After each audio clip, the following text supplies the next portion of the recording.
This review was spurred by Funky Pirate Railfan. Sorry about the 6-month wait, but here it is. The IS-6. If anyone here has been playing War Thunder as long as I have, you know that the IS-6 created just a little controversy in the past. I think it's incredibly telling that even after 4 years since its release, the autofill in Google still tries to type in, "Is the IS-6 still overpowered?" However, after some intense community research and some bug fixes, you rarely see the IS-6 talked about in the 4 years since its release. The previous comment and my previous spamming of the IS-6 many moons ago, I was wondering if this former Titan is still worth buying for War Thunder players. Anyway, if you want to skip to my recommendations, skip to this point of the video. As usual, I'll be using the armor triangle. Anyway, on to the review. Let's get the elephant out of the room first, and start with the armor. The armor is very, very good. While overall more lightly armored than its IS-3 and IS-4 comrades, I personally find the armor layout on the IS-6 to be a lot more functional. The turret has a minor weak spot when pointed straight at enemies, so I recommend not pointing the gun at enemies until you are ready to fire.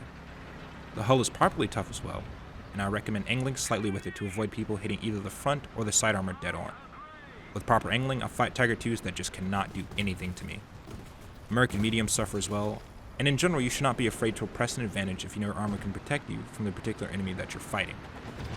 The armor is also very good at side scraping, and often find myself baiting out shots by exposing my angled side armor. It's a very effective tactic in close quarters, so be sure to use it when you're in a stalemate. As a side note, these tips really only apply to tanks using conventional rounds. There are 3 things you must fear with your entire being when you're in this tank: tanks with ATGMs, tanks with APFSDS or chemical rounds, and tanks with stabilizers. If you fight something with a combination of these things, pray to the snail for deliverance. Seriously, just watch this.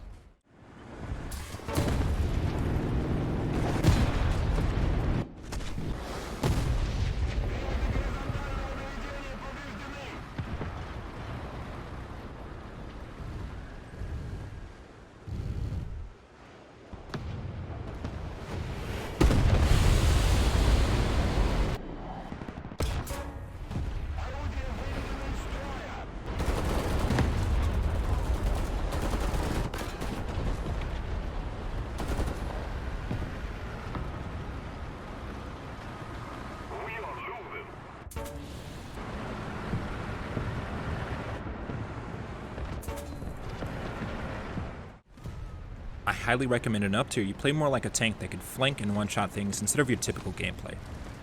This segues nicely into the mobility of the IS-6. This thing is fast, like scary fast. Even in rough terrain or going uphill, not that you should be going uphill very much, the gun depression of this thing sucks, I found this tank was able to keep up with mediums fairly easily. In down tiers, I take aggressive forward positions and try to push as hard as possible to beat the enemy team in submission. With that, don't be afraid to leave a fight if it's not going your way. In up tiers, you're fast enough to play as a flanker with a gun that can still nuke people. I like that you can change your gameplay style from aggressive to more sneaky depending on the state of the game, and the IS-6 really shows how much a difference speed in a tank can change how effective it is. Compared to the IS-3 and its IS-4 comrades, the mobility of this just takes it to a whole nother level compared to those 2 tanks. And onto the gun. The gun is very similar to the D25T featured on the IS-3 and the IS-4, but has one improvement that makes it so much easier to use than its comrades. The D30T featured on the IS-6 reloads almost a full 10 seconds faster than the D25. Going from a 30-second reload to a 20-second one is just insane, and makes the IS-6 much easier to use in my opinion. The only caveat is that you're stuck with BR-471 Bravo as your main cell. Compared to the BR-471 Delta shell, the B shell is actually pretty decent to get shots like this.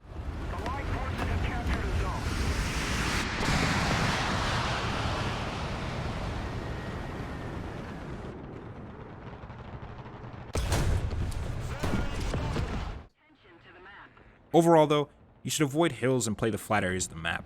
After getting used to that, learn the weak points of enemy armor such as the T-34 and the T-29's lower front plates, the Tiger II's turrets, and the Leopard 1's whole existence. You can make up for the mediocre gun with decent aim.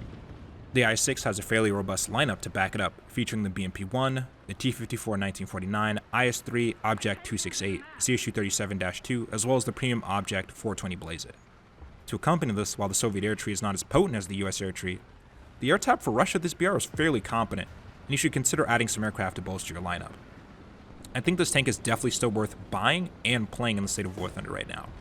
I would rate it as fairly newcomer friendly, though I would ask a newer player to consider either a low tier premium like the KV-1E, the Russian M4A2, or the T-34-57 instead of picking up something this high tier. If you're willing to take a chance and learn, this might be the tank for you though. As always, consider buying universal backups and using them to ease the grind as you try to build your lineup. If you're just looking for something to add to your Russian lineup, I'm going to have to say, maybe. I would definitely recommend the T-55 AM1 over this tank in a BR to BR effectiveness comparison. If you want something lower tiered and more relaxing though, the IS-6 is not too bad to buy. For collectors, I give it a maybe. It's kinda unique and kinda cool to play, but there's more unique things out there to try. And that pretty much covers everything I want to talk about in this review. If you liked the video, please feel free to like and comment and subscribe as it means a lot to a small channel like mine. I also ask that you check out my Twitch channel, which I have linked below. Anyway, have a wonderful day, night, or evening.